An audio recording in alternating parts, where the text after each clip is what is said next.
All right, welcome everyone to episode 5 of the Boiling Point, The Lost.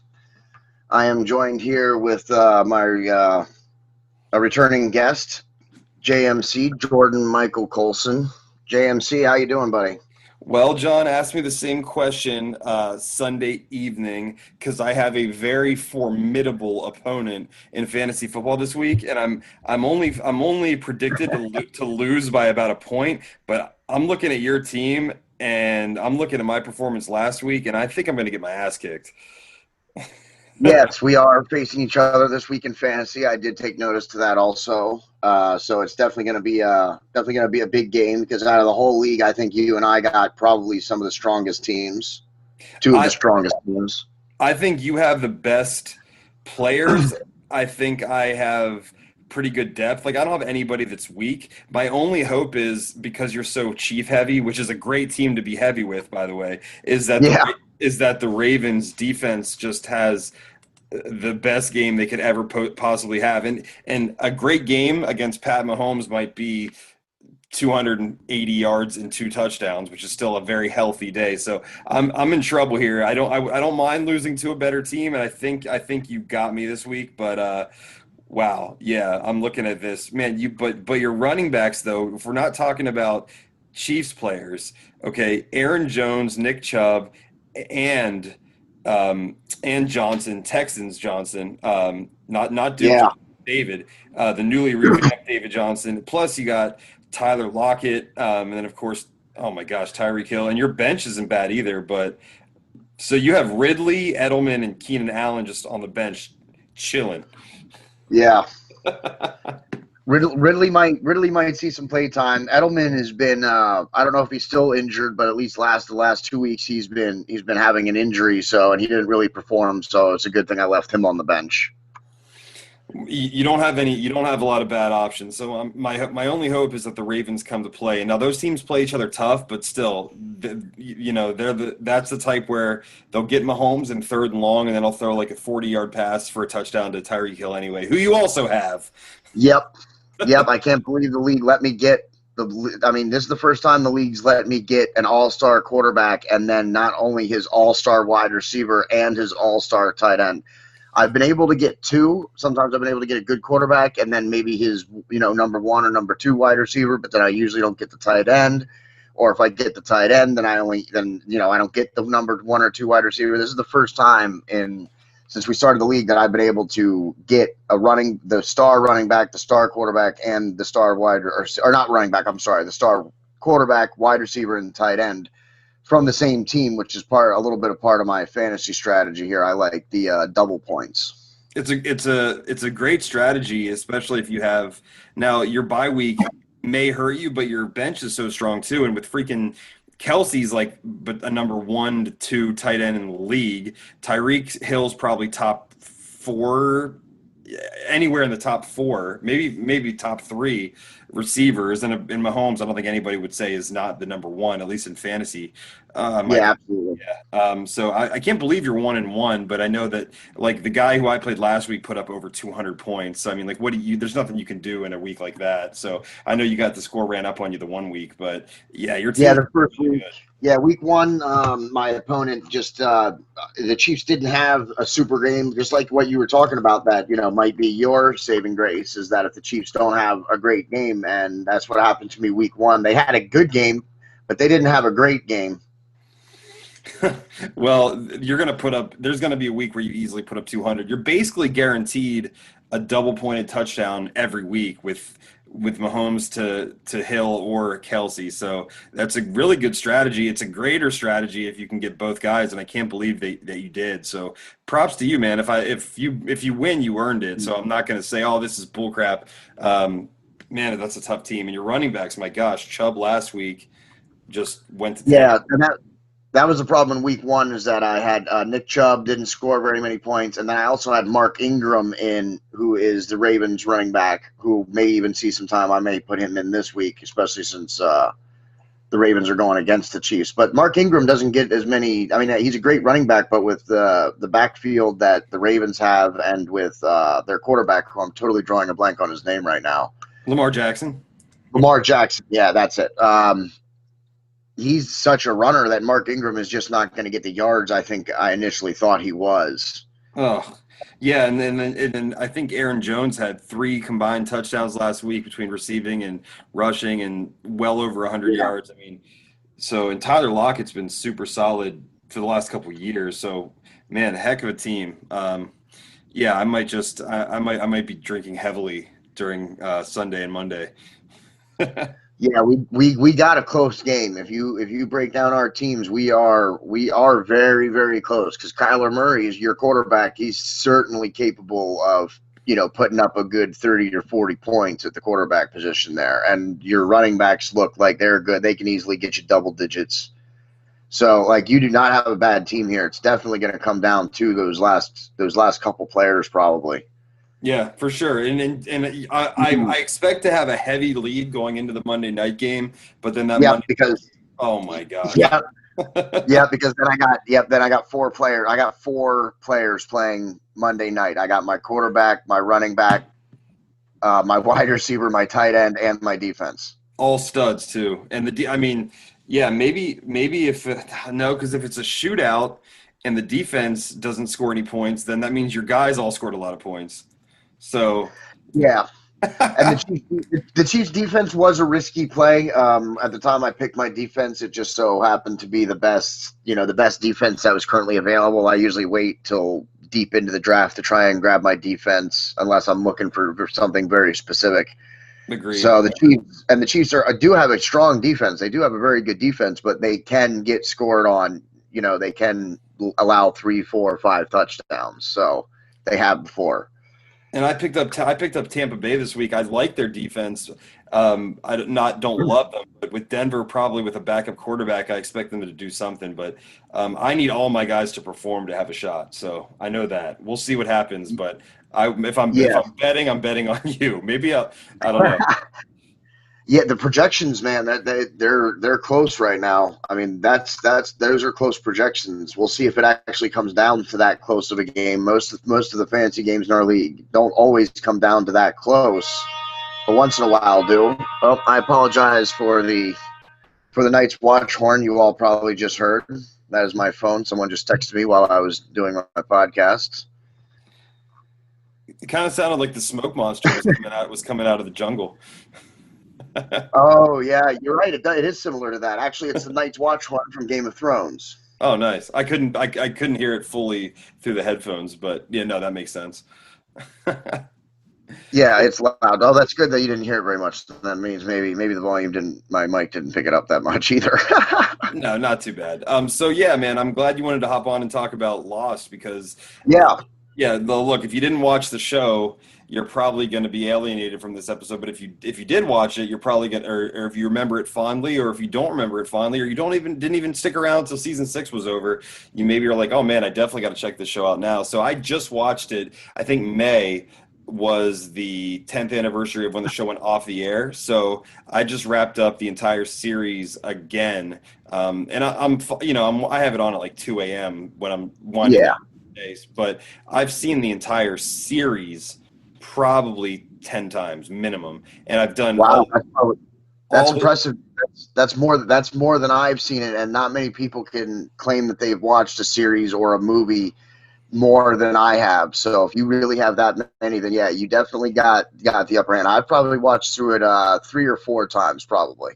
well, I don't know if that's impressive or pathetic, but thank you. Dude, I was so beyond obsessed with the show when it came out. I did all of the in between season like alternate reality games online, and like really dove into it. I've looked up theories for hours on message boards when that was still a Mm. thing. Looked up YouTube videos for theories. Posted my own theories that turned out to be uh, what I thought pretty creative and intuitive. Turned out to be nowhere close. So I know we touched on it before, and that's why I kind of wanted to talk to you about it to see if we were on the same page with some things. Maybe I'm just nuts, holding out hope that it all actually did make sense in a way. But the first thing I wanted to ask you, and the thing that the writers will tell you is the most important thing, and I'll agree because that's what grips you in. who, when you were watching it back, like which characters did you relate to the most, and which ones from the jump of season one made you say, okay, I'm invested in this guy or this girl. I want to see what they do for 40 minutes every week. Yeah, that's a really great question, especially about especially regarding Lost, because Lost is such a great character show. That's what I think is. I mean, even if the story, you can't get around the story, and some of the story we'll get to it then, but it's definitely maybe has a few holes in it here and there, but it's the characters. To me, that's what made the show so gripping, was the characters. Because honestly, I mean, early in the show, I definitely, Jack, the leader, of course. I mean, I'm usually drawn to the leader because I'm the usually the leader in my social group. Most of my friends and stuff look to me sometimes to make decisions. So Jack, I was drawn to immediately. I also liked Sawyer, the outcast. I've been in that been in that spot too, especially in school and stuff like that. So I have to say Jack and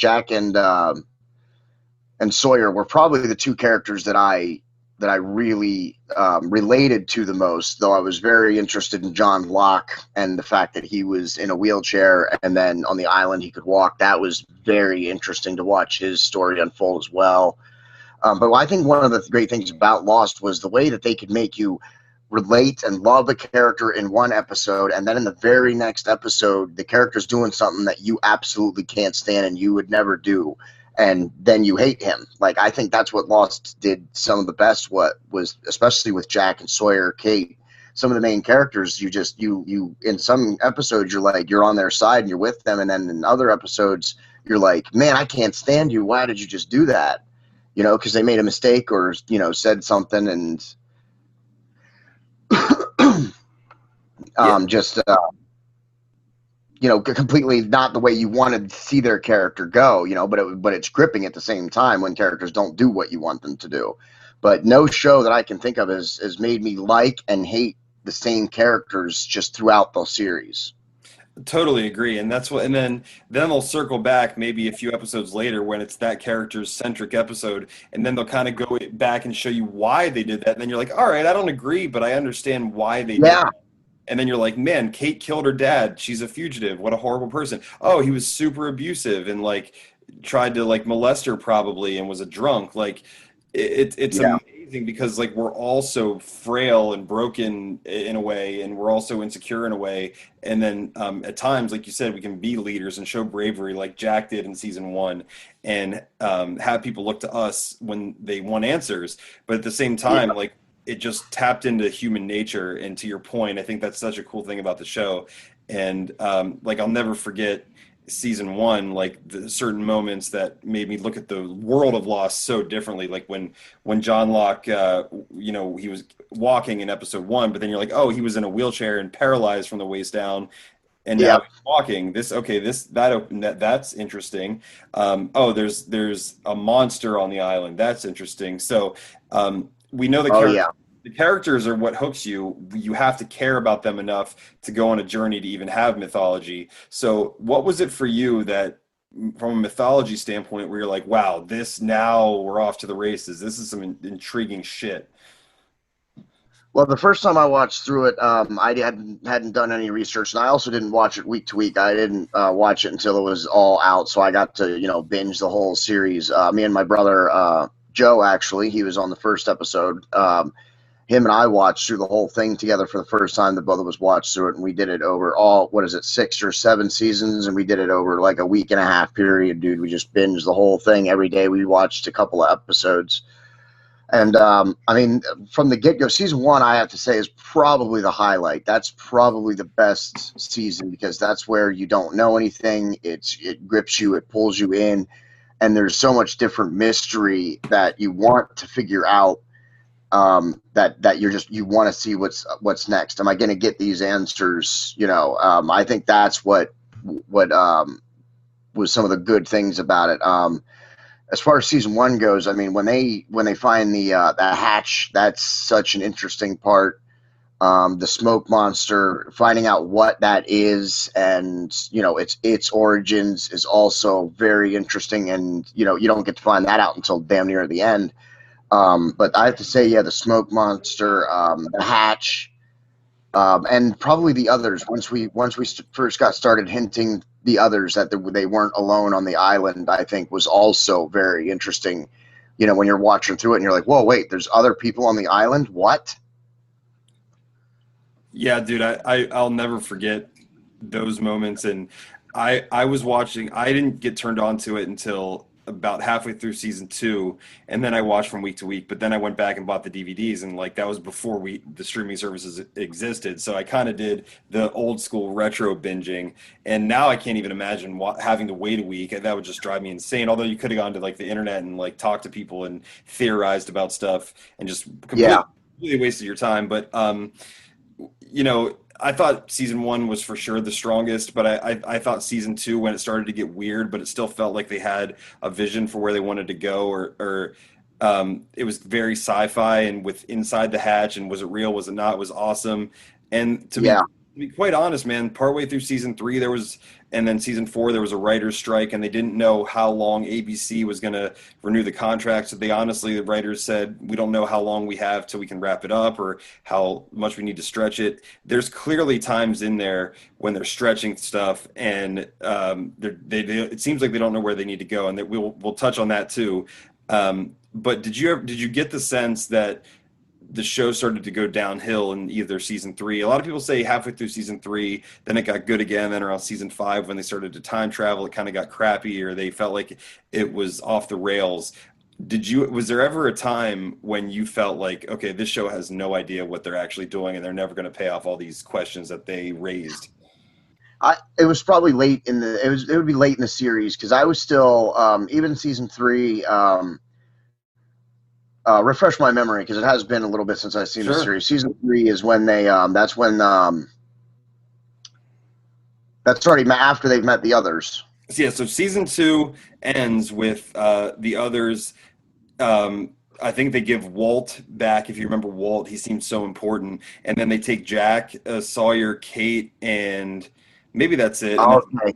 season Yeah. three starts with them with the others, and Ben is Yeah. revealed to be the leader, and they're in those cages. And it's seemingly for a long period of time. And then they find out that Charles Widmore or somebody, maybe they don't reveal that yet, has sent a freighter to the island. They think it's there for rescue, but then Charlie finds out that it's actually not Desmond's wife, Penny, and then the not Penny's boat written on his hand. And Charlie dies, and it's very sad. So season three is a lot of other stuff, and even though Yeah. it was very all over the place, I was still super intrigued by it. Don't get me wrong. They had good thing. Yes, thanks for refreshing my memory. They had good things in season three, like um, the ship that was sent.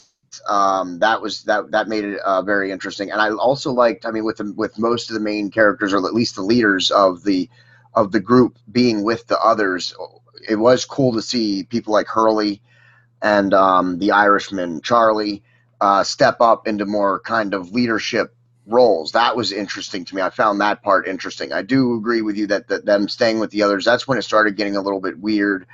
Not necessarily them being in captivity, because I understood why they were doing the things. I like the psychological warfare of the others. That's a lot of the things that I think that people don't understand with the others is that what they're doing is psychological warfare. They appear a certain way and do things a certain way on purpose, even though towards the end you realize that they're really just basically normal people who dress up when Ben once dresses up to play commandos or homeless, or you know what I mean. They play roles, but the others are just regular people that are forced to, in one way or another, by Ben, their leader, to do things in this psychological warfare type of thing. And for me, when it got weird was when Jack let them go and then stayed with the others, and became like part of their group. And then they, when they tried to come back to save them, it just got weird there. It didn't. None of it. Some of that was where it started getting a little bit weird, where I really wasn't understanding. And then of course, spoiler alert. Of course, if you haven't seen the show, you should stop listening. But like when John Locke blows up the submarine, like that, I mean, it's just all of a sudden certain characters started doing things that I didn't really understand, even with the flashbacks and stuff. that's when they started losing me a little bit on the story. It was like they were starting to piece things together.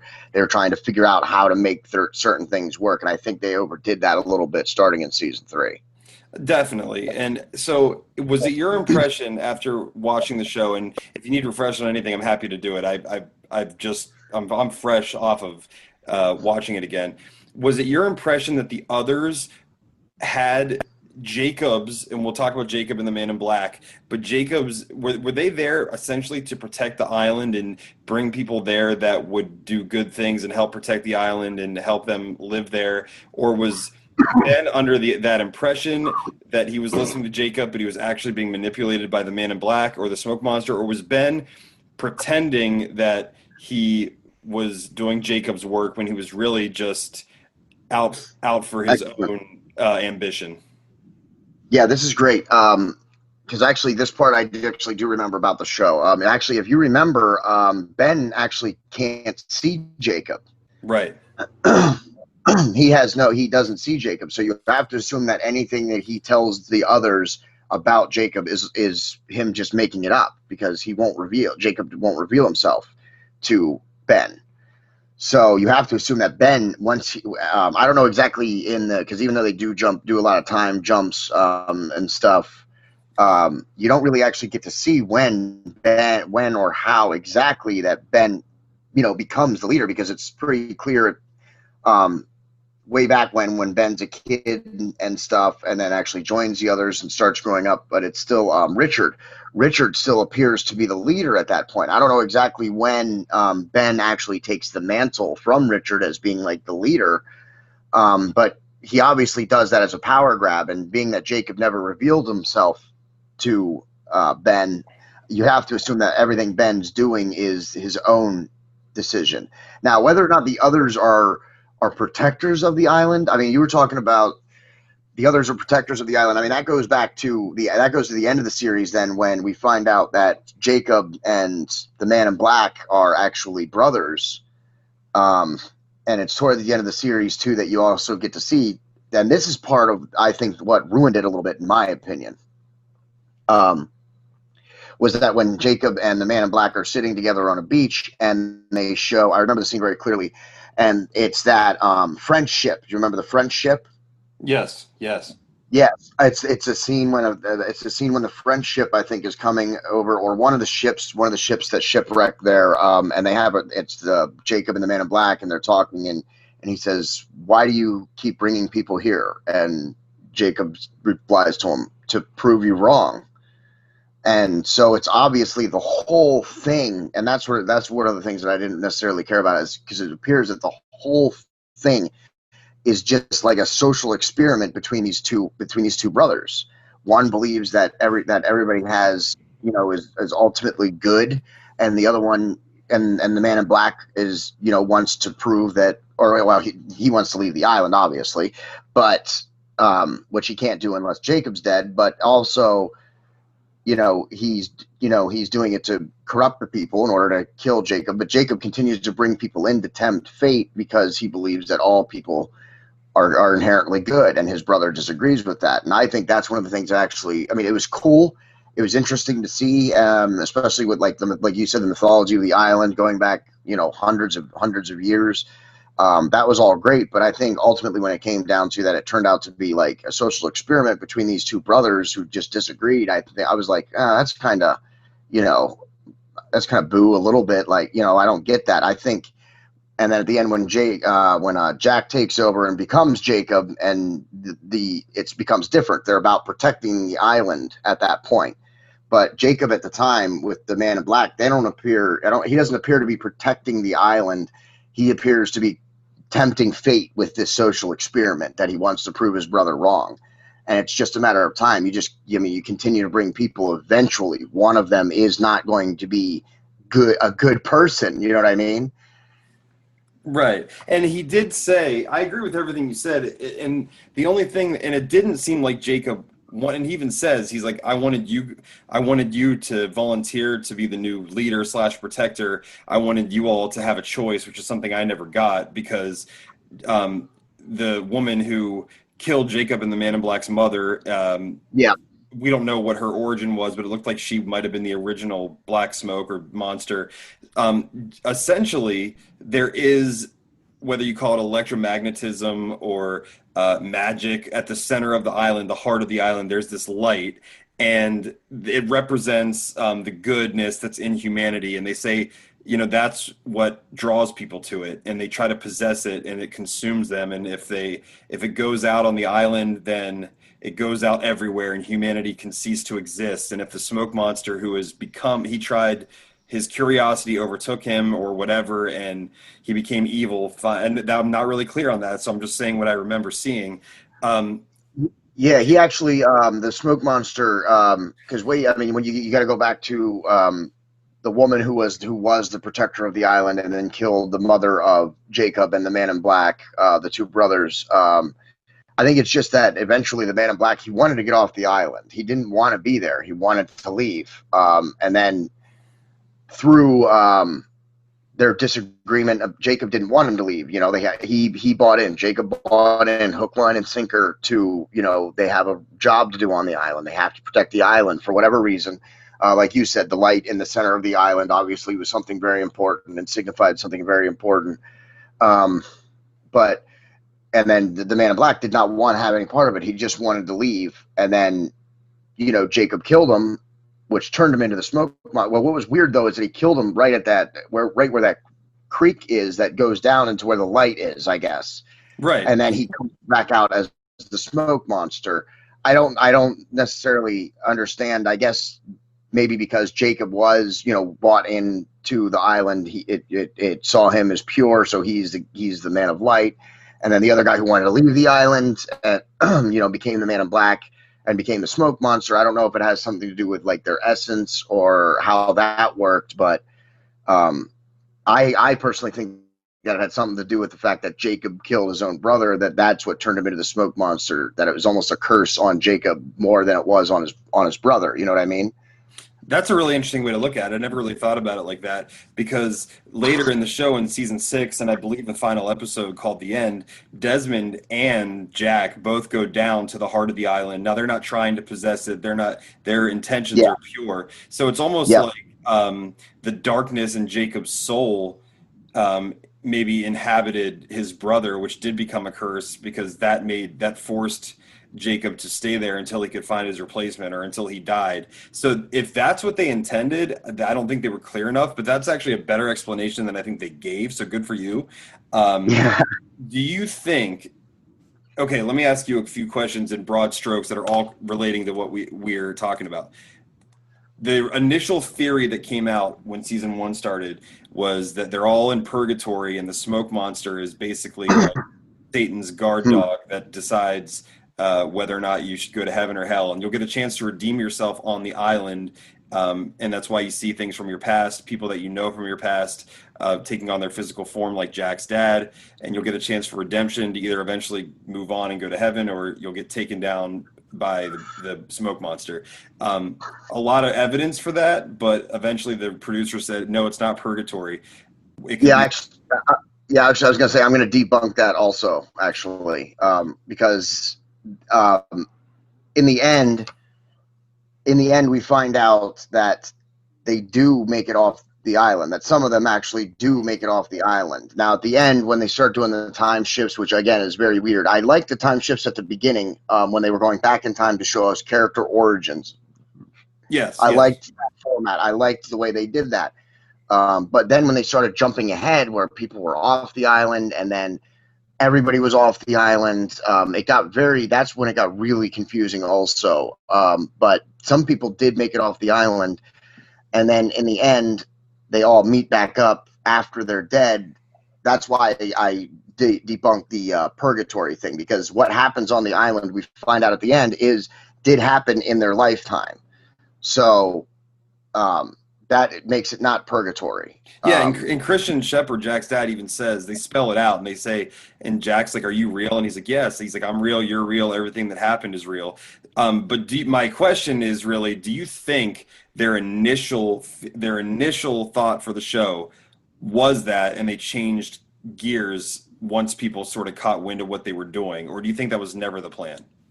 Well, unfortunately, hopefully this doesn't ruin the show for anybody. I still recommend you watch it. It's a great show, but unfortunately, at the beginning, the whole concept, the whole reason the show came to be in the first place was because they wanted to do an island show, like Treasure Island, not Treasure Island. What's another island? I'm trying to think. I totally can't remember it. Gilligan's Island crossed with Castaway. Yeah, yes, yeah, something like that, like a Gilligan's Island, like yeah, something similar to that. They wanted to do like an island show, um, and that was the initial. That was the whole concept. We want to do a show on an island. That was the whole initial concept for the show. Um, so I don't know what they were initially thinking or what they were planning from the beginning. It's certainly it's the evidence would suggest that they could have certainly went that direction. That it turned out to be a purgatory. I mean, they survived the plane crash. That doesn't just happen. So it could have certainly been. They could have went that route. But I think once they started bringing other people in, like Desmond, like how Desmond was there in the hatch. Once they started bringing other people, and that other people were coming to this island, then I don't think people bought the purgatory anymore. You know what I mean? And I think Right. once you started losing characters, like actual them dying, I think also gets rid of the purgatory part also. It kind of worked out that in season 6, you see what you believe is an alternate timeline, but they call it the Yeah, well, they false don't. Yes, sideways. That actually is sort of a form of purgatory. That's not the crux for the whole show. That's not saying everything in the island wasn't real and happened in real life. you're right. So Yeah, it you're right. kind That of part was. came, That yeah, that part was. Yeah, where yes, when they at the end of towards the end of the series when they're doing the alternate timelines and stuff, which is again it is hard to follow. You really got to pay attention. And then they don't crash on the island, and the plane makes it all the way back from Australia to California. That to me, yes, that I would agree is like a purgatory. Yes, that I would totally agree with. and if you There's haven't some watched, form of purgatory. yeah, it's some, and they end up they categorize it as, Christian Shepherd, Jack's dad, says this is a place where you all create that you created together, probably in your mind or in your soul, whatever, so you could find Yeah, each other because your most significant portion of your life was with these people, and you need to make peace with yourself and each other to move on, which essentially means go to heaven, whatever you believe, which is actually kind of a cool thing from a character standpoint. Now, I will say that from a character standpoint, probably my favorite show of all time for reasons we talked about. Was there any mystery or any thing that really pissed you off? You're like, dude, they never answered that, or they answered it in a horrible way. For me, I want to know what the hell was the original intention, or was there any intention with uh, when John Locke and Ben were in the cabin and Jacob supposedly spoke to John Locke. Could it have been the smoke monster manifesting himself? Sure, but I don't know that that was the original intention. If you remember, I think it was season 4 when they showed Jacob's cabin. It was a really cool, eerie, freaky scene, yeah, and yeah. I don't, And John Locke hears Jacob just whisper 2 words, "Help me."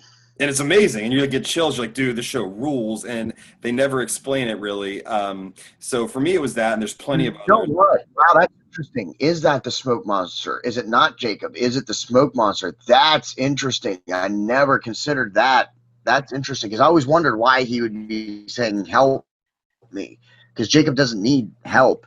Although Jacob's such a manipulator with people, that could have been part of his plan. But I never really considered that it could have been the smoke monster. The only thing is, I do believe that around the cabin and even during that scene, there's the around that is around the cabin. Yes, Do you correct. recall if that powder was around the cabin? Yes, but it had been broken. There was like and Ben even goes down on the ground and like rubs it. There was a spot of that was broken. Oh, Um, was there? yeah, so maybe so that to me that says like it let No somebody kidding. in, and there was Yeah. actually Go ahead. okay. Well, and then the only other reason that I think that it could have been the smoke monster is they go back to the cabin and Claire is sitting in the cabin with Christian Shepherd, who we know was later revealed to be Oh my goodness, you're so right. yeah. So it would have Wow. Yeah. if we want to give the producers a lot of credit that they may not deserve, because maybe they're like, oh, we could make it this. Maybe they retroactively fixed it later on. But if that's what they did, that could have been the moment where the smoke monster, and he had already met John Locke before, but he's like, man, I can manipulate this guy. This might be my guy. I need this guy to die, and I'm going to take his form because I can manipulate everyone through him. So if that's what it was, then that's cool. I can deal with that, but I have no proof. That's just my theory. Wow. Yeah, dude, that's a great theory though, because I never even thought about that, and I never even thought that when Christian and Claire were there in the cabin, um, that it had to be the smoke monster because he's the one that impersonates people. And I don't originally think that's what they intended, but I think that once they're like, all right, this is what we're going to do. Maybe it is, but at least they kept true. At least they kept true to the powder or whatever. Like to me, it looks like gunpowder. I don't know what it is. No, it totally looks like gunpowder. Ash, yeah, it does. That ash or gunpowder, whatever it is, I totally didn't notice that it was open during that time. So that to me, that's good by the producers or the director or whoever did that. That at least they kept true to the certain things that they did have established, or at least things that they did have planned on, like that this gunpowder or whatever it is protects, like the smoke monster can't penetrate it for whatever reason. Yeah, they never say why. Yeah, but the fact that you say it was open at the cabin, that there was an opening in it, that's interesting to me. I didn't know that. I also, man, I might have to go back just to watch that episode because I'm interested to see Ben's expression then when he realizes it too, because Ben has to be aware of the smoke monster, you would think.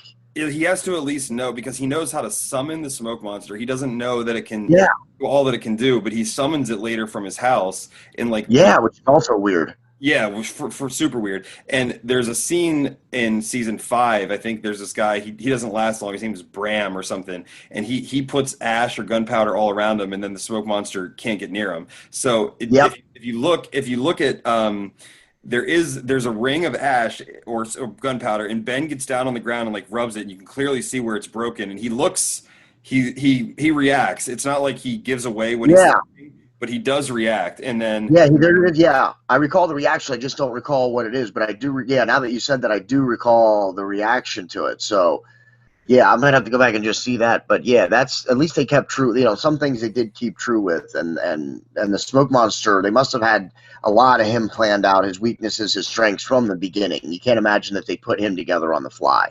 Yeah, I think the same is true for Jacob too. I think at the very least, Jacob and the Man in Black were characters that they had planned out, that they had what they could do, what they couldn't do. That whole thing, I think, was planned. I really hope you're right. But so was there any moment like that you feel they didn't answer? And that may be the answer to it, to that one particularly. But was there any moment that you feel like they didn't pay off at all that really pissed you off, or something that you're like, yeah, like I remember with the whispers and stuff, like they kind of just arbitrarily explained it. Like Hurley talked to Michael, and Michael was dead, and he was like, Hurley's like, oh, that's what the whispers are. He's like, yeah, people who can't move on. I was like, well, that wasn't very dramatic. But was there ever? See, I don't even believe that. See, I don't even buy that though. I don't buy that. I don't buy that at all. To me, now, see, there's a lot of evidence to suggest that the whispers somehow come from the others, but I don't believe that's actually the case. I don't believe that that's actually the case. And I don't believe that you said, who was it? Walt's father. I'm totally drawing a blank on his name. Michael, yeah. Well, you said when he comes back and he says that it's people that can't move on. I don't believe that either. It's the smoke monster. The smoke monster is the one that can inhabit bodies. So I believe that it's the smoke monster manipulating. I believe it's the smoke monster that makes the whispering noises, or is responsible for the whispering noises, and he uses it to manipulate the people for whatever reason. I mean, I know early in the series you always hear the whispers when the others are coming, but that could be because the smoke monster doesn't want them to be revealed to the others because he knows what the others are doing, and the others and realistically the others are on Jacob's side. So he wouldn't want new people on the island to hook up with the others. He would want to be able to manipulate them. So I think the whispers were the smoke monster manipulating new people on the island to hide and to stay down whenever the others were around. Yeah, and keep them scared and fearful, just like in regular society, you keep people, you manipulate them with fear, and they'll kind of, acquiesce to whatever you want, and they're able to be controlled. And if I recall, the smoke monster was actually manipulating Ben more so than Ben thought, because if you recall, Ben might have even thought he was doing Jacob's will at some point, but the smoke monster was actually more manipulating him. Once he inhabited John Locke's body, yeah, he pretty much had Ben by the balls. Yeah, because Ben thought John Locke came back from the dead on the island, but it was just the man in black inhabiting John Locke's body. Yeah, exactly. So then, and Ben even said, someone asked him something about the smoke monster, and he said, "I only ever knew how to summon it." He's like, little did I know it was summoning me. So he never knew that Locke was the smoke monster until way later on. So that makes your explanation for the whispers actually I like a lot more than what Michael said too, because early on, people who were kind of seemingly minor characters at times, you'd hear whispers and they'd show up, and you're like, that person's dead. Like it happened with Christian Shepherd. It happened a couple times, and it happened with this girl named Harper who was in season 2, I think, that didn't mean anything. So that again is a better explanation. One thing that you asked me initially about things that they maybe didn't answer or didn't wrap up, and I the whole time we've been talking, I've been trying to think of something, because every time I went through the series, I always went through with a set of questions that I wanted answered, so I always looked for them. So I got a lot of answers for the questions that I did have on the rewatches. But one thing that I don't think we ever got an explanation for is that fact that when Walt is off the island, we still see him on the island, like it's in black inhabiting, like being him, the way the Man in Black does with other people, except all those people are dead or have died on the island. Walt left the island and didn't come back, and yet we still saw him from time to time, and that to me was weird. That's the part I would have to say that I don't understand at all. Especially when what's her name, the sister of the lifeguard, when she sees him and stuff, I don't understand that. Walt's already off the island, or he's off the island or with the others at that point. So I don't understand how we're seeing Walt when he didn't die on the island, and at points when he wasn't even on the island. Yeah, you're thinking of Shannon, the blonde girl. And Shannon, yep. Boone was her brother. So like Walt would appear to her, and he would be like backwards talking, and it was cool. It was freaky, but they never explained it. So then when when the others kidnapped Michael, when he was trying to find Walt in season 2, they even say, "Has Walt ever appeared in a place he wasn't supposed to be?" And Michael's like, "What are you talking about?" They definitely were building. Oh, right. They were building Walt up to have these special powers. Maybe he could project himself and like communicate to people that were in danger, but they never fleshed it out for a couple reasons. One, it could have been lazy writing, could have been. Also, the actor who played Walt was growing so fast and going through puberty, so he went from looking like he was 10 to looking like he was 25. Yeah, he did. So that's the reason they give. Now, I agree. I guarantee you they had bigger plans for Walt, or they set things up that they couldn't pay off. Well, have you ever seen the 20-minute webisode that takes place technically after the series ends? Have you ever seen that? Yeah, I thought it was great. The epilogue where Hurley and Ben they answer a lot of Dharma questions, and then they go pick up Walt. Yeah, I thought it was great. Yeah, and they picked up Walt. To me, that's when they would go to pick up Walt, that's when I was like, okay, that's cool. So obviously he was something special, but there was a lot of unanswered questions regarding him in the series, I think. Yeah, exactly. I was going to ask you about if you saw that, because that was actually my theory, is that Walt was actually supposed to be the new Jacob, and Hurley and Jack were only supposed to be placeholders, and Walt has all these abilities because he's built for that, and that's why I believe Hurley even says, like, I wanted to talk to you about a job or something like that. Yeah, that's great. Actually, I never even thought about that. Yeah, because even his stepfather says that weird things always happen around him. Yeah. So obviously, there's obviously something around him or something about him that makes him different in a certain way. So yeah, you gotta wonder. Yeah, I would totally buy that. Yeah, that he was supposed to, or he's supposed to be the next Jacob, and that, like you said, Jack and Hurley are just placeholders. Yeah, and I think that's eventually what they I think that's what they were setting up, and if so, I'm cool with that. Man, we're coming up with some better stuff than I think people even thought. I don't know if they intended Yeah. to, but maybe we should have been producers on the show. But so did you think that they did a good job wrapping it up? Did you think they did as good a job as they could? A lot of people were very upset about the ending and still say they didn't answer all the important stuff or Well, they made it up as they went along. I mean, actually, I mean, see, I mean, I don't understand. I guess I would have to know what specific questions people had specifically to be able to argue the point about them not answering things. Well, I guess the And biggest as one far that as I go ahead. I'll go ahead. ask. No, no, Well, go ahead. Tell me the biggest one you said. Well, when I talk to most people, they're like, "Well, okay, so why does he become the smoke monster?" Which we touched upon. But I mean, Yeah, you could also say, okay, what scientific force makes Superman fly? What is the force in Star Wars? Like, you can't ask yeah, them to physically explain everything that happens. yeah. I mean, that's not I really agree with fair. that.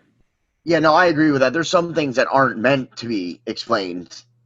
Obviously, it's about mythology, so some of it's not meant to be explained. I mean, how does an island not only change location, but how does it travel through time? Right, Um, right. so The and four why toed do and why statue. do and why do only why are only certain people immune to it? You know what I mean? Like that doesn't make any sense to me. Like, see, that's where the show really started going off the rails a little bit was when Sawyer ended up back in the old time, back with the Dharma people when they were still on the island. Like some of that stuff that didn't really jive with me. I wasn't happy about that. Some of that time travel stuff that I wasn't very happy about that very much. But most of the things that didn't get explained, at least as far as the mythology of the island go, I don't think you can explain. I don't think I don't think anybody should try. Um, Right. but a lot of the things they actually do explain if you watch closely enough. Yeah, no, exactly. And the other one I hear a lot about is like, oh, they didn't explain like the what that toed statue was, or like even when you see the statue in its entirety, they still and Yeah, Jacob was living inside it. It's like an ancient Egyptian god, but they don't really tell you what it was, and they don't explain why, like what the others were really doing. And I don't know that, and the producers will go to their grave saying everything that matters to the main characters and the main focal points of the show, we answered all of it. Whether you yeah. like it or not is up to you. I guess I just want to ask your opinion on like, did you feel like it was, and even some of the stuff they did answer, did you feel like any of it was weak or could have been better, or you expected more, or when the show ended, were you like, all right, I feel Well, satisfied, or were you like, oh man, this sucks? well, I mean, they actually do explain the polar bear and the sharks. But their explanation, I wasn't necessarily happy about. I mean, I bought it. It's fine, and I'm glad that they had it in there and that we got the answer to it. But I think that was a little bit, a little bit off. As far as I mean, the research. They were doing research on people, on animals on this island.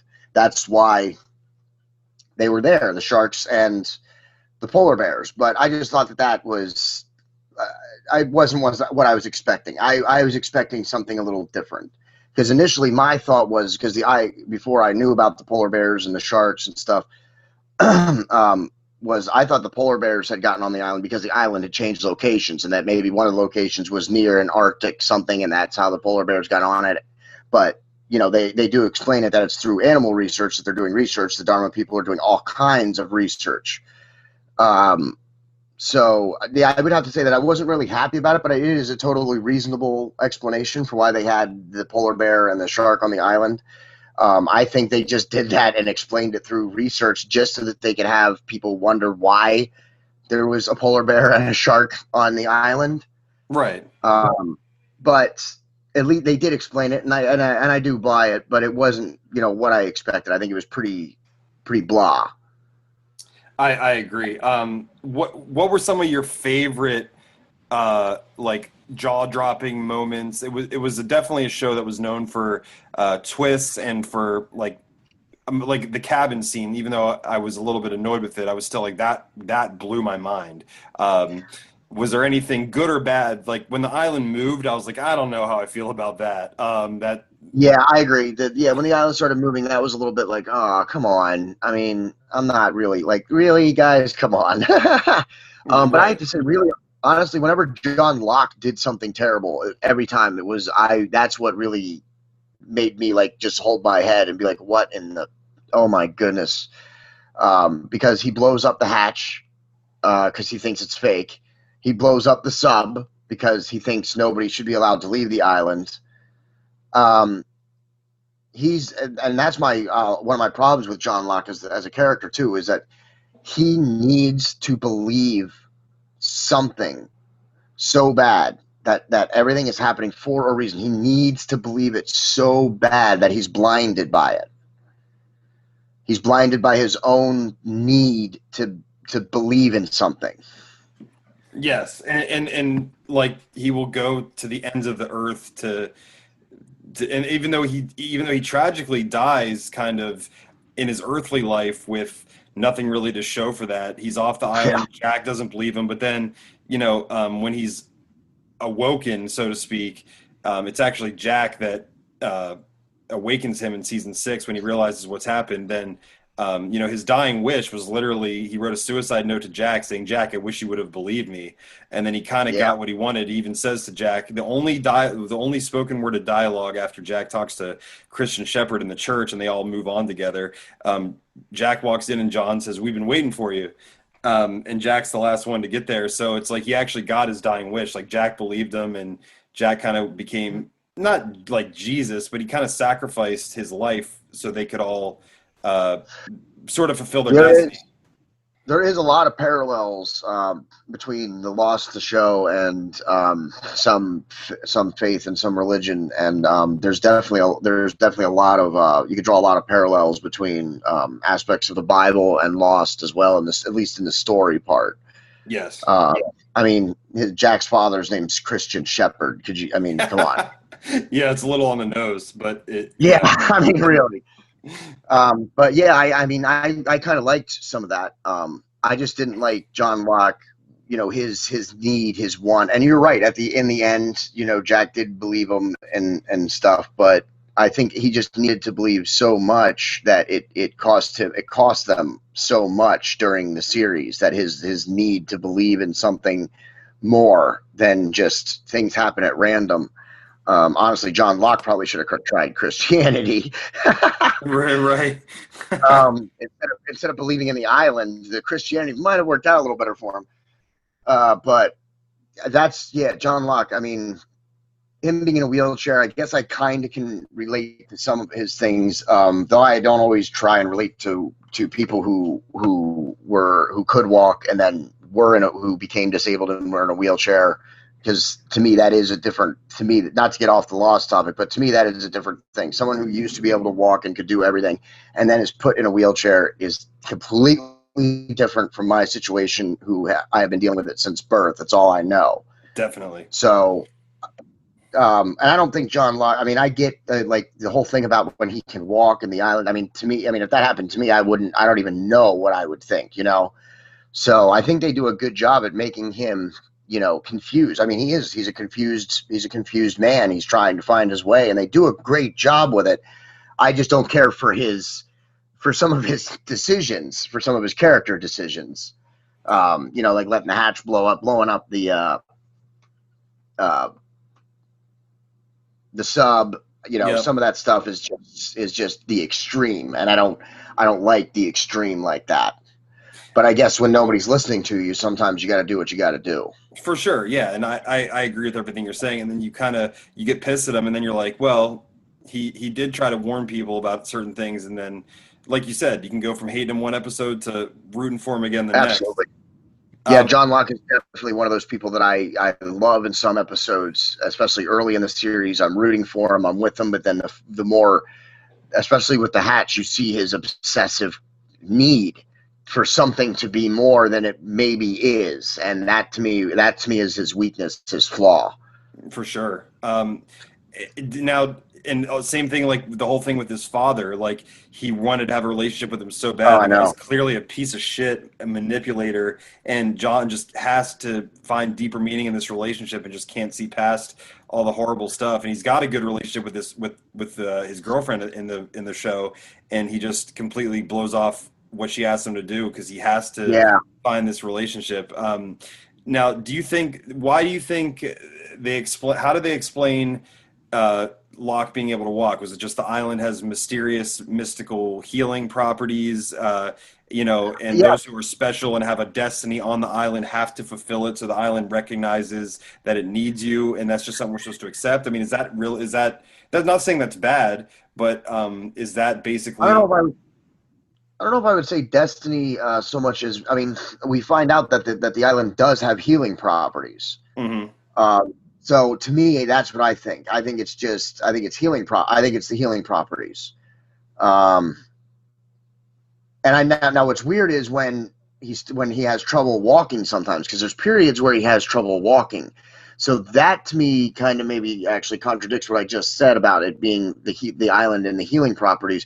Maybe someone, either Jacob or the Man in Black, maybe have control over those properties as well, because there are times where John Locke can't walk. Like for example, when Boone dies, all of a Mhm. sudden his legs don't work, and Boone is the one that goes up in the plane, and then he's the one that dies. Why? That's there you go. There's another thing that we didn't really ever get a reasonable explanation for. And except the only thing that you could chalk that up to is that the Man in Black manipulated the situation because he needed Boone. He needed to be able to impersonate Boone for whatever reason. Maybe to manipulate John Locke, like you said. Maybe the Man in Black saw this guy and said, um, "Wow, I can manipulate him." Or maybe even the Man in Black has control over the healing properties, or can take them away or enhance them or whatever. And then maybe he'd use that to further manipulate John Locke. I can't imagine it being Jacob that was manipulating it and taking his abilities away. Um, Especially since in the end it didn't really come down to his soul, because like you said, he kills himself and then they bring the body back, and then the smoke monster is the one that becomes John Locke in the last season. Um, but I just don't. I think it was the smoke monster that was maybe manipulating it. Maybe he has the ability to manipulate the healing properties of the island. But we do know that the island does have healing properties. Um, Although, on the other hand, now that I'm talking about this, I'm contradicting myself here. Sorry, everybody. But Ben has that tumor on his spine that's causing him to not be able to walk on an island that has healing properties. So we know the island does have healing properties, but it's pretty apparent that someone or something has some kind of control over them. Yeah, and maybe Jacob and the Man in Black both have some semblance of control or manipulative ability, and maybe that's metaphorically like the tug of war, the battle between like the light and dark side of your soul, like the good intentions versus like the human frailty. They're both like metaphorically fighting this war with the people on there for control of what they want. Meanwhile, they're physically in reality fighting against each other for what they want, and you know. There, even in the episode Across the Sea, which is pretty important to the mythology, it's in season 6 when you really learn the origin of the Man in Black and Jacob and stuff. Um, Yeah, they say, like Jacob, one day whenever you're in charge, you'll get to make the rules of your own game. So in a lot of ways, I think he is making the rules, and then the mother of uh, woman who ends up being the mother of the Man in yeah, Black and Jacob, she says, "I've made it so you two cannot uh, ever hurt each other, yeah. and so the Man in Black can't kill. So it's like it's interesting because But yeah, you're right that she did say that. She said she made it so that they couldn't hurt each other, but Jacob ends up killing the Man in Black. yeah, or at least physically harming him in Oh, some way. yeah, you're right. Yeah. Maybe not kills him, but he knocks him unconscious in the creek and the rocks, and then his body floats into the light. Or maybe because he can't kill him, that's like the universe's way of like course correcting, or it causes a paradox, and that's what he turns into because he's not able to kill him. Like it's just interesting the way they say like the person who's in charge makes the rules. Like what would happen if he tried to kill him, but it's against the rules that he can?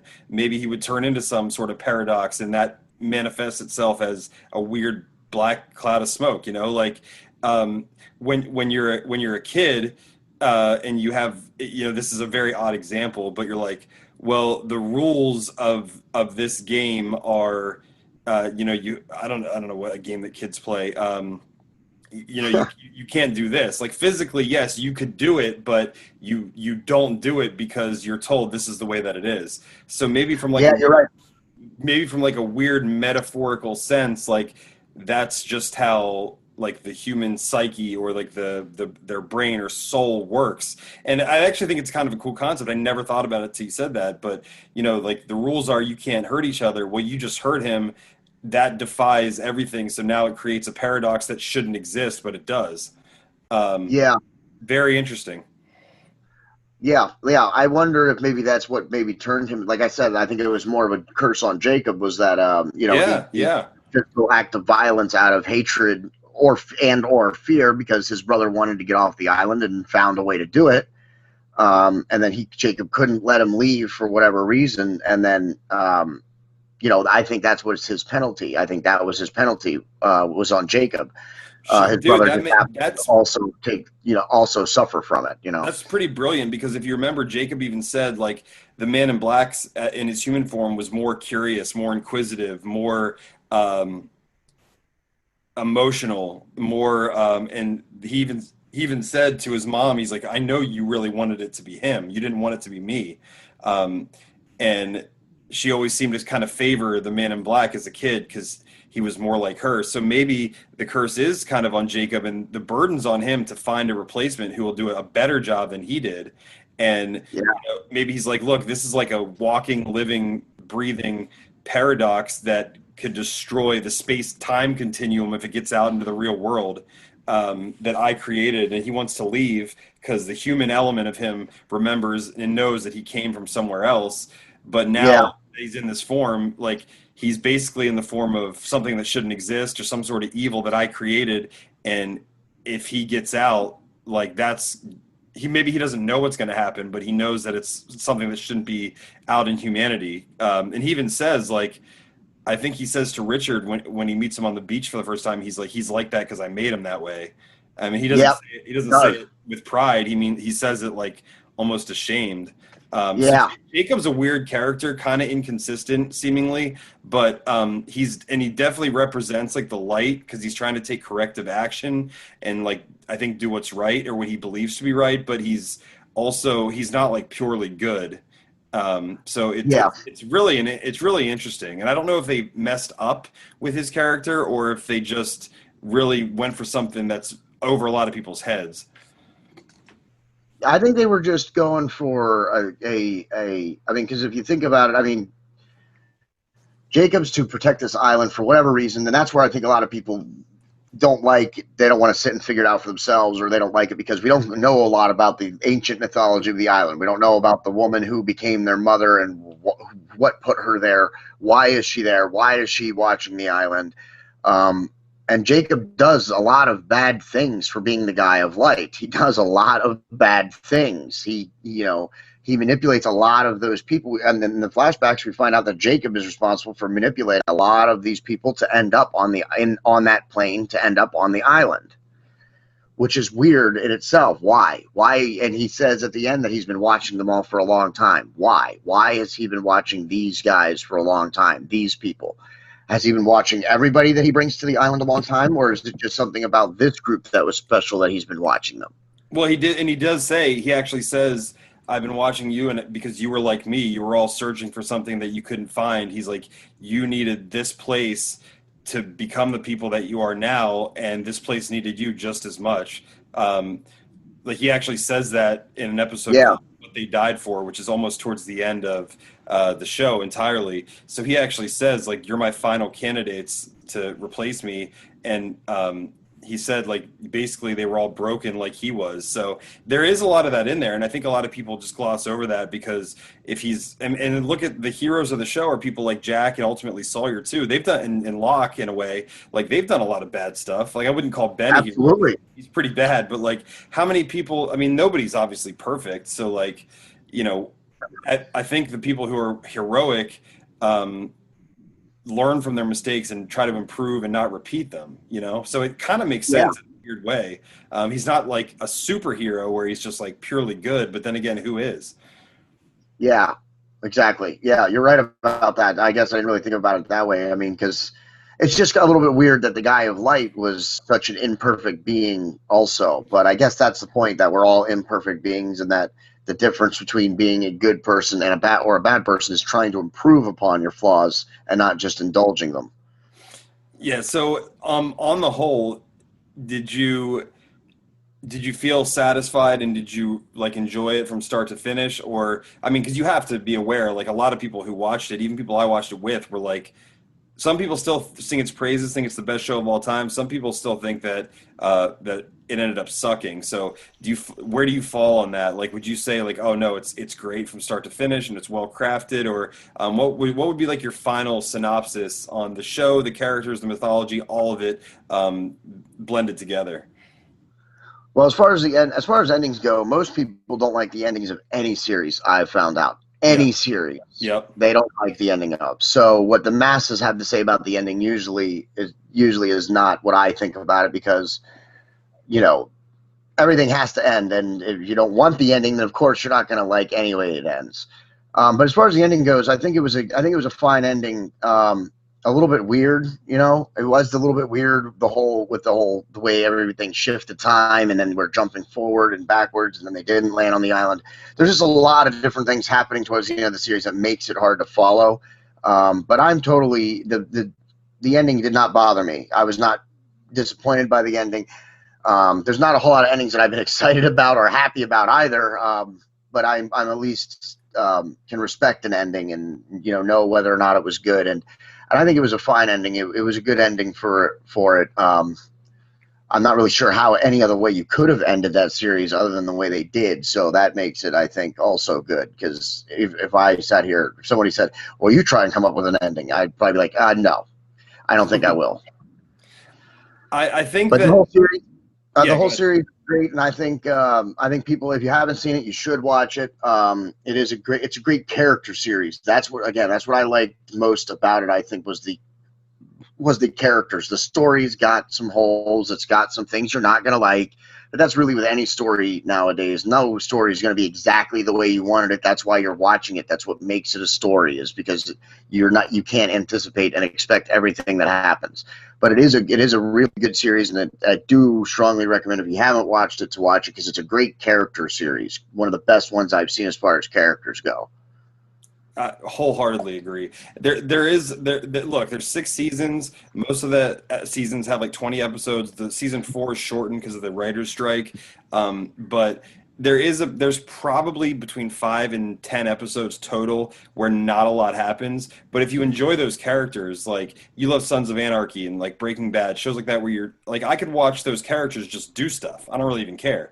Yeah, I'd ultimately like them to go somewhere, but when you're invested like that, which Lost was so good at, and to be honest, I think it kind of revolutionized shows. I don't remember a lot of shows before that were shot in that cinematic fashion, with like flashbacks as a plot device that gave you so much character. Now, I'm sure there was. I'm sure you could probably name some that are, but I cared about every character. Sun and Jin, I wasn't super into as much. Might have been a language barrier type of thing. I still liked them and I still cared about them. And when they died, it was sad. And I I, like Sun, or not Sun. I'm sorry. I like Jin. Sun, I didn't really care for too much. I think, for obvious reasons. I didn't like her, but I liked Jin. I liked Jin a lot. He was probably the one dude throughout the whole series that I probably liked most of the way through the series. There wasn't a whole lot of times where I was like, I don't like Jin. you're There right. were Yeah.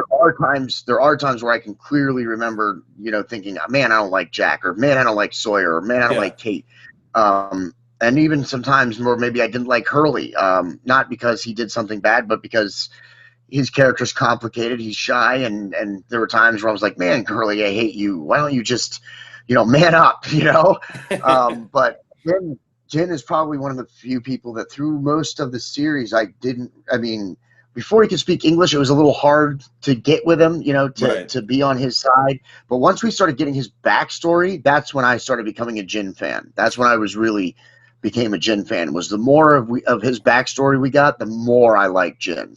You're right. And now that I recall his backstory, he worked for Sun's dad, who was like in some crime syndicate, and that was actually pretty fleshed out and pretty meaty. That was actually pretty good. And then Sun like ended up cheating on him or something, and then you're like, Yeah. I mean, like, yeah, he wasn't perfect, but you can see why he's like basically a slave to Well, her because father. because he was going through his whole personality was shifting because he was a hitman for Yes, that's his it. Yeah. father. So I mean, when you're a hitman, that's going to take its toll on you. And then she kept pushing him, and she just didn't want to accept or understand the fact that he has to do this. That's how they got married. Yeah. That in order for him to have married her, he has to do this now.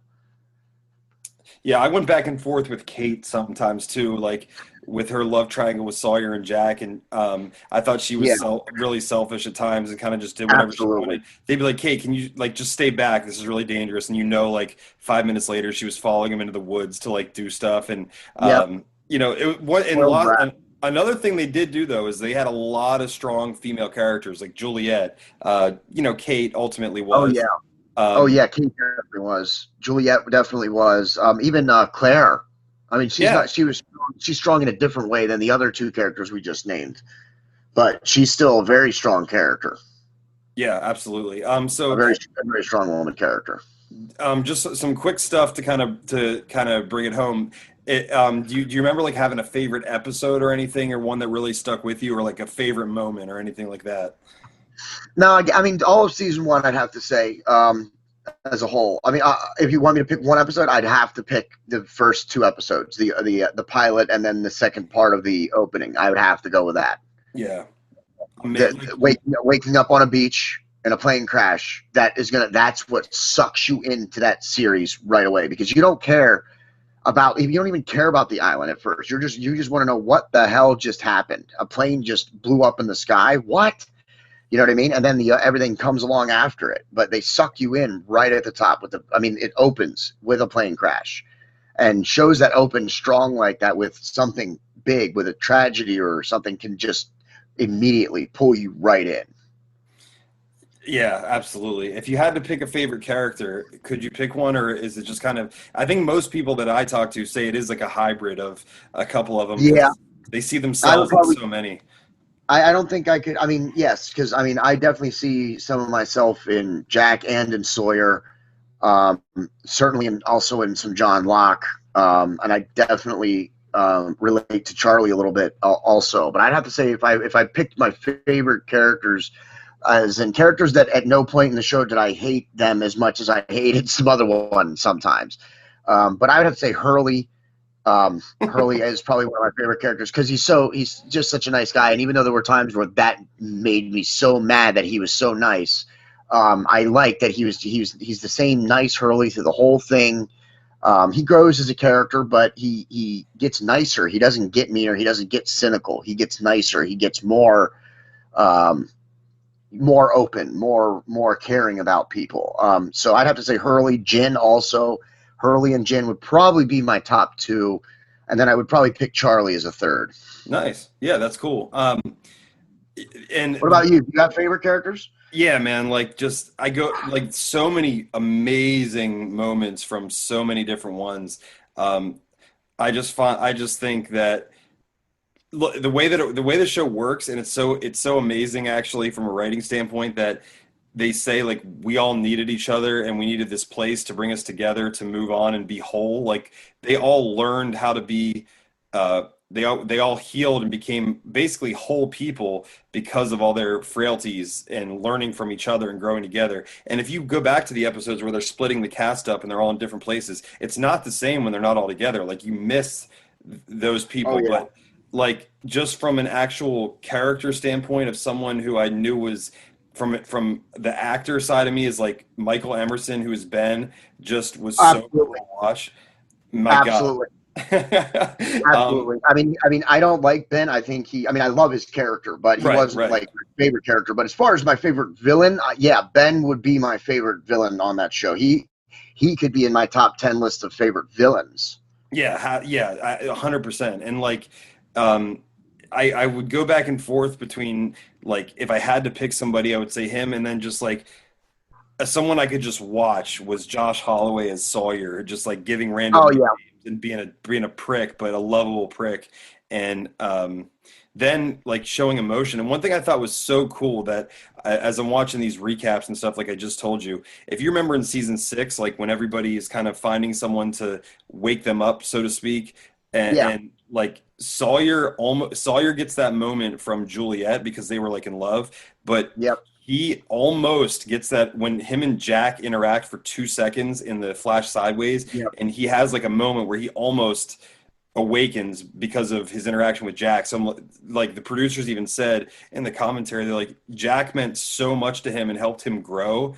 Like he almost had that effect on him of someone that he like loved. And it was cool to watch them like hate each other, like each other. And then absolutely. Sawyer being like the tough, like con man with a hard exterior, then eventually being vulnerable and growing. And like, if you can't relate to that as a dude who wants to be cool all the time, like, I Yeah, don't know. But for all the people, for every reason you said, you can't argue with any of that. Like if you go back in those episodes, like there's like Charlie had an episode, it was Charlie centric, it was called Greatest Hits.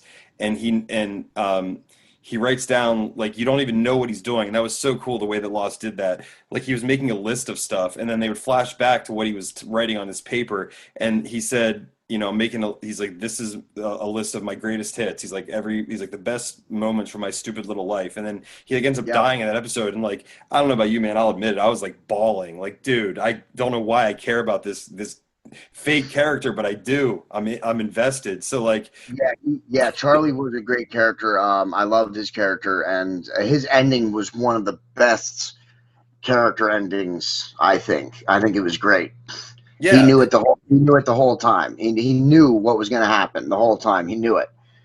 yeah, Obviously, yep, Desmond had told him already that that he's been the one. He's trying to save him. That the island is trying to kill him, or whatever, yep. fate or whatever. So, but I like that at the end. He finally, he accepts it. He embraces it. So I think Charlie's last episode when he dies was one of the best episodes of the series. I think.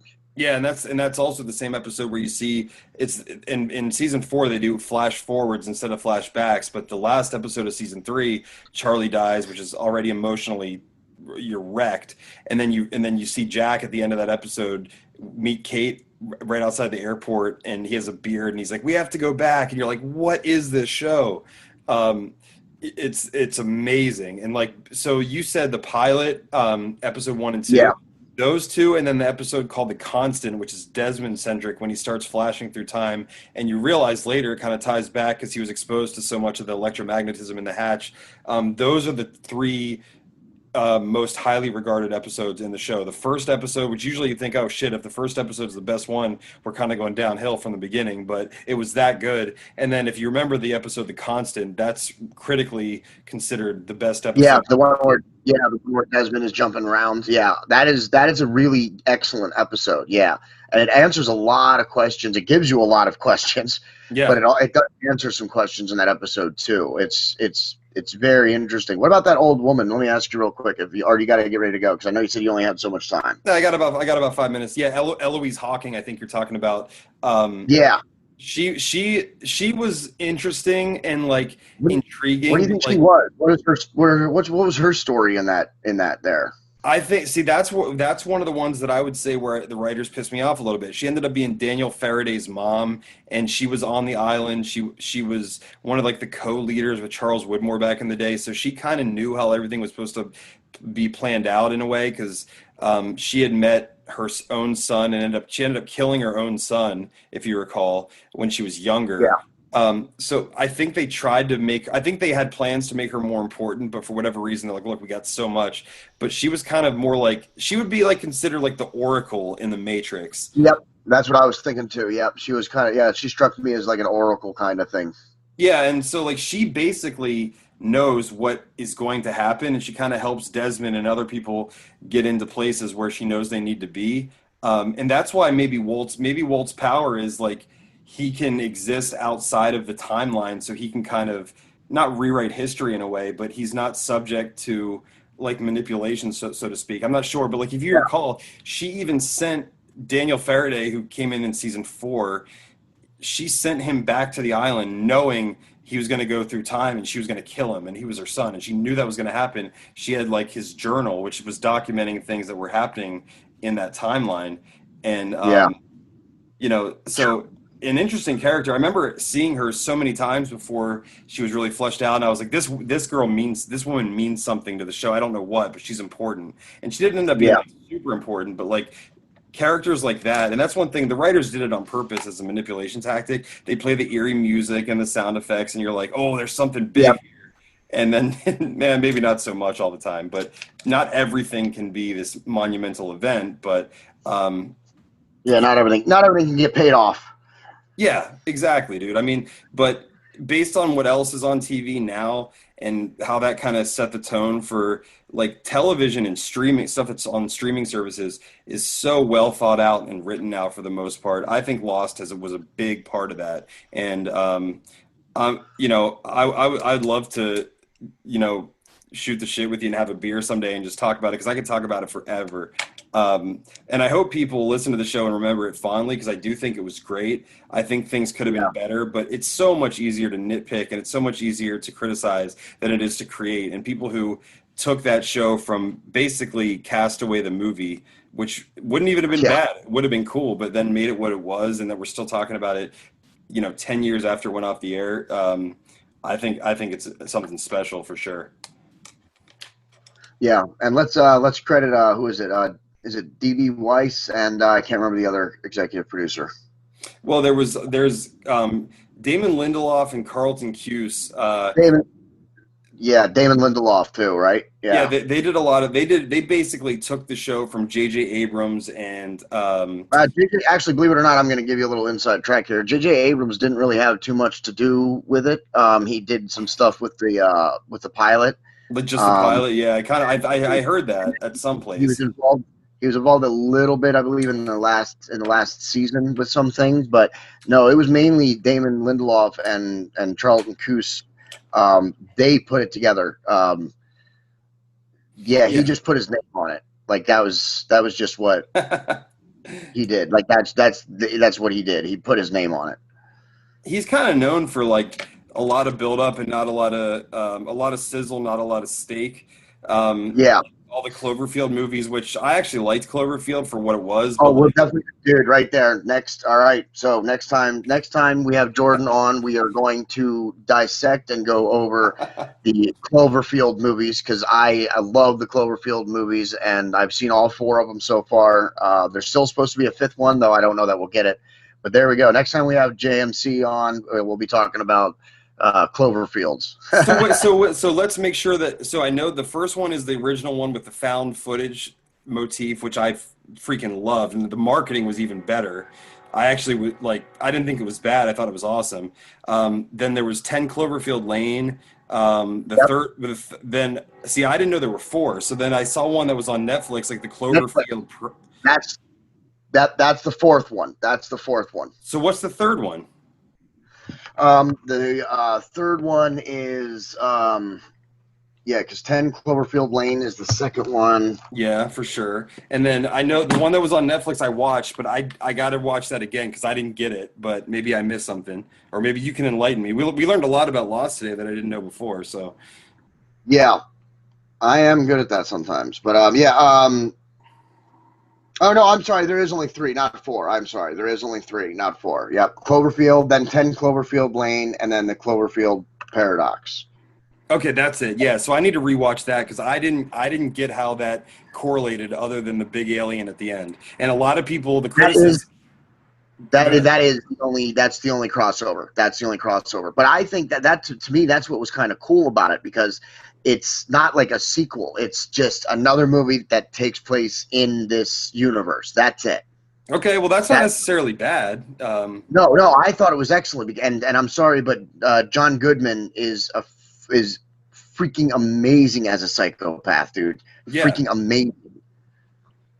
Amazing pretty much at everything. People saw him as Dan Connors and they're like, oh, he's like a white trash hick. Well, he was pretending to be, and even if he is, who cares? That dude can act. He's good in everything.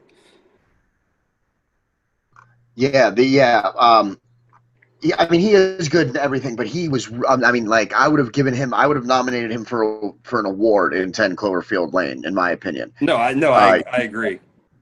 He was so good in that movie, and yeah, but no, the 10 Cloverfield Lane is just a movie that takes place in this universe. That's it. It's not necessarily a sequel. It is just a standalone inside this universe. He wanted Interesting. to do it. He wanted to do it that way too. So that way you could like it would be in the universe to like create some more hype about the universe, but he wanted to do this movie inside the universe. He didn't want it to be a sequel, but he wanted to continue the universe. And he wanted to explore it from a different point of view because we got to saw the attack happen in the whole opening thing, but he wanted to do a movie from like a person who's in a who's I mean, he portrays him as one of those crazy loons who has a bomb shelter waiting for the end of the world. But that's what he wanted to do. He wanted to show it from different points of view. So there was actually supposed to be another one before the Cloverfield Paradox.